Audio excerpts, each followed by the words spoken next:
ಸಿಕ್ಕಾಪಟ್ಟೆ ಅನುದಾನ ಖರ್ಚು ಮಾಡಿ crores of rupees are being spent in creating assets for water supply. But what is happening in the field level? How are we operating it? How are we managing it? ನಾವು ಅದನ್ನು maintain ಹೇಗೆ ಮಾಡ್ತಾ ಇದ್ದೀವಿ? Is our operation and maintenance so effective that the water that is given to the people is safe and secure? ಅನ್ನುವಂಥ ಪ್ರಶ್ನೆ ನಮಗೆ ಬರುತ್ತೆ. ಅದೇ ರೀತಿಯಲ್ಲಿ ನಾವು STP ಕನ್ಸ್ಟ್ರಕ್ಟ್ ಮಾಡಿದ್ದೀವಿ, ಹೌಸ್ ಹೋಲ್ಡ್ ಕನೆಕ್ಷನ್ಸ್ ಎಲ್ಲ ಕೊಟ್ಟು ವೆಲ್ಸ್ ಎಲ್ಲ ಮಾಡಿದ್ದೀವಿ. But how are we operating it? How are we maintaining it? Are we doing a good job? ನಮ್ಮ ಇಂಜಿನಿಯರ್ಸ್ಗೆ ಈ ಕೆಲಸ ಬರುತ್ತಾ? ನಮ್ಮ ULPಸ್ಗೆ ಇದ್ರ ಬಗ್ಗೆ ಮಾಹಿತಿ ಇದೆಯಾ? ಕರೆಕ್ಟಾಗಿ ಮಾಡ್ತಾ ಇದ್ದೀವಾ ಅಂತ ಹೇಳಿದರೆ, ನನ್ನ ಪ್ರಕಾರ as secretary I would say there is a long road before us which we have to travel. ಅದರಲ್ಲಿ ತುಂಬ ಇಂಪ್ರೂವ್ಮೆಂಟ್ಸ್ ಮಾಡೋದಕ್ಕೆ ಅವಕಾಶ ಇದೆ, ಮತ್ತು ತುಂಬ ಬೇರೆಯವ್ರ ಹತ್ರದಿಂದ ಕಲಿಬೇಕಾಗಿರೋದು ಕೂಡ ಅವಕಾಶ ಇದೆ. ಅಂತ ಹೇಳಿದರೆ, ಇವಾಗ ನಾವು ಅಸೆಟನ್ನು ಕ್ರಿಯೇಟ್ ಮಾಡಬೇಕಾದ್ರೆ we want to create big big assets. ಅನುದಾನ ಖರ್ಚು ಮಾಡಿ ಕ್ರೋರ್ಸ್ ಆಫ್ ರುಪೀಸ್ ಎಲ್ಲ ಮಾಡಿ 500 ಕೋಟಿ 300 ಕೋಟಿ ಕೊಟ್ಟು ಒಂದು UGD ಸಿಸ್ಟಮ್ ಮಾಡಬೇಕಂತ ನಾವು DPR ಪ್ರಿಪೇರ್ ಮಾಡ್ತೀವಿ. ಬಟ್ ಎಲ್ಲೋ ಒಂದು ಕಡೆ ನಾವೆಲ್ಲ ಸೇರಿಕೊಂಡು ಆ ಸಿಸ್ಟಮನ್ನು ಹೇಗೆ ಮೇಂಟೈನ್ ಮಾಡಬೇಕು, ಹೇಗೆ ಆಪ್ರೇಟ್ ಮಾಡಬೇಕು ಅನ್ನೋದನ್ನು ನಾವು ಯಾವ ಗಣನೆಗೆ ತಗೋತಾ ಇಲ್ಲ. ಮತ್ತು ಅದ್ರ ಬಗ್ಗೆ ನಮ್ಮ ಹತ್ರ ನನ್ನ ಕಡೆಯಿಂದ ನಿರ್ದಿಷ್ಟವಾದ ನಿಮಗೆ ಯಾವುದೇ ಪಾಲಿಸಿ ಇಲ್ಲ, ಮತ್ತು ತಮ್ಮ ಕಡೆಯಿಂದ ಕೂಡ ಅದನ್ನು ಇಫೆಕ್ಟಿವ್ ಆಗಿ ಮಾಡಿ ಬೇರೆಯವ್ರಿಗೆ ತೋರಿಸೋ ಥರ ಕೂಡ ನಾವು ಜಾಸ್ತಿ ಪ್ರಯತ್ನ ಮಾಡಿಲ್ಲ ಅಂತಲೇ ನಾನು ಹೇಳಬೇಕು. ಅದಕ್ಕಂತ that doesn't mean that nobody has done a good work in this regard. In fact, many people have done good O&M projects, so that is the reason that we have organized a conclave like this, so that you can come and show us. ನೀವು ಬಂದು ಇಲ್ಲಿ demonstrate ಮಾಡ್ಬೋದು, ನೀವು ಯಾವ ಥರದಲ್ಲಿ ನಿಮ್ಮ water supply ಪ್ರಾಜೆಕ್ಟ್ಸನ್ನು ಮತ್ತು UGD ಪ್ರಾಜೆಕ್ಟ್ಸನ್ನು O&M ಮಾಡ್ತಾ ಇದ್ದೀರಾ, so that others can learn from it. ಆ ಒಂದು ಆಪರ್ಚುನಿಟಿ ಕೊಡೋದಕ್ಕೇ ನಾವು ಆನರಬಲ್ ಮಿನಿಸ್ಟರ್ಗೆ ರಿಕ್ವೆಸ್ಟ್ ಮಾಡಿಕೊಂಡು USAID ಜೊತೆ ಈ ಕಾನ್ಕ್ಲೇವನ್ನು ಮಾಡುವಂಥದ್ದು. ಸೊ ನನ್ನ ಎಲ್ಲ ಮಾತಿನ ಹಿಂದ್ಗಡೆ my underline point is this, that we have done a lot in creating projects, but we are yet to improve it, we are yet to maintain and operate it properly. So today's and tomorrow's conclave is basically organized for exchange of ideas, exchange of information between different authorities. There are people who have come all the way from foreign. There are experts available from all over the country. They have come from different places of the country to give you inputs as to how we can better our basic delivery of municipal services to the people. ಈ ನೀರು ಮತ್ತು sanitation provision ನಾವು ಏನು ಮಾಡ್ತಾ ಇದ್ದೀವಿ ಜನರಿಗೋಸ್ಕರ, ಮತ್ತು ಅದು ಎಷ್ಟು ಬೇಸಿಕ್ ಇದೆ ಅದನ್ನು ನಾವು ಹೇಗೆ ಇಂಪ್ರೂವ್ ಮಾಡೋದು.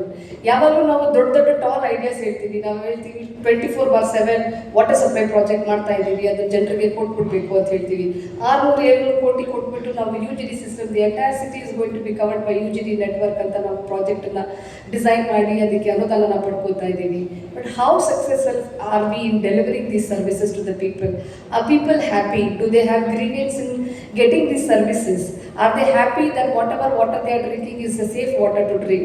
Is it properly tested? Is it properly treated? ಈ ಎಲ್ಲ ಕ್ವೆಶ್ಚನ್ಗೆ ನಮಗೆ ಈ ಥರ ಎಲ್ಲ ಕ್ವೆಶ್ಚನ್ಸ್ ಇದೆ, ನಿಮಗೂ ಆ ಥರ ಇರ್ಬೋದು ಅಂತ ನಾನು ನಂಬ್ತಾ ಇದ್ದೀನಿ. ಮತ್ತು ನೀವು ಕೂಡ ಫೀಲ್ಡಲ್ಲಿ ವರ್ಕ್ ಮಾಡಬೇಕಾದ್ರೆ ಒಬ್ಬರಿಂದ ಒಬ್ಬರು ಪಿಯರ್ ಲರ್ನಿಂಗ್ ಅಂತ ಹೇಳ್ತಾರೆ, ಅದನ್ನು ಮಾಡೋ ಅವಶ್ಯಕತೆ ಇವತ್ತಿನ ದಿವಸ ಇದೆ. ಅದ್ರ ಜೊತೆಗೆ ನಮ್ಮ ಥರ ಬೇರೆಯವರು ಕೂಡ ಈ ಸರ್ವಿಸಸನ್ನು ಬೇರೆ ರಾಜ್ಯದಲ್ಲಿ ಕೊಡುವಂಥವ್ರು ಬೇರೆ ಕಂಟ್ರಿಯಲ್ಲಿ ಹೇಗೆ ಕೊಡ್ತಾ ಇದ್ದಾರೆ, ಅವರಿಂದ ನಾವೇನಾದರೂ ಕಲಿಬಹುದಾದ ಅಂಶಗಳಿದೆಯಾ, ನಾವೇ ನಮ್ಮನ್ನು ಇಂಪ್ರೂವ್ ಮಾಡೋದಕ್ಕೆ ಅವಕಾಶ ಇದೆಯಾ? ಆ ನಿಟ್ಟಿನಲ್ಲಿ these kind of conclaves are extremely useful to us. ನನಗೆ ಈ ಥರ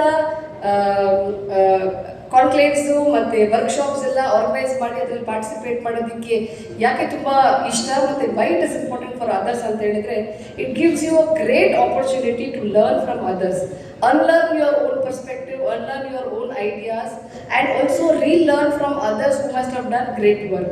So today and tomorrow is that opportunity for all of you. My request to all of you is that of course you can take this as a break from your regular work, but my request is that you please focus on the inputs that is given to you today and tomorrow. Please actively participate in the exchange of ideas and information. Please share your thoughts. Please share your experiences, positive and negative. Put out your problems forward. Listen to the experts, what they have to offer to you. Learn from it. And I would request all of you to prepare one action plan and submit it to the secretariat. I would like to know what is that you have learned from this conclave, what is the inputs that you want to give it to the government to do.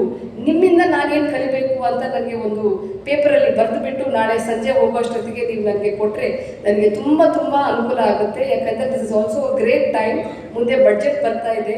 ನಾವೇನಾದರೂ ಸಿಸ್ಟಮನ್ನು improve ಮಾಡಬೇಕು ಅಂತ ಹೇಳಿದರೆ ನಾನು ಒಬ್ಬಳೇ ಮಾಡೋಕ್ಕಾಗಲ್ಲ, ನೀವು ಮಾತ್ರ ಮಾಡೋಕ್ಕಾಗಲ್ಲ, ಎಲ್ಲರೂ ಒಟ್ಟಿಗೆ ಸೇರ್ಕೊಂಡು ಮಾಡಬೇಕಾಗುತ್ತೆ. ನಮ್ಮ ಆನರಬಲ್ ಮಿನಿಸ್ಟರು ಇದ್ದಾರೆ ಇಲ್ಲಿ.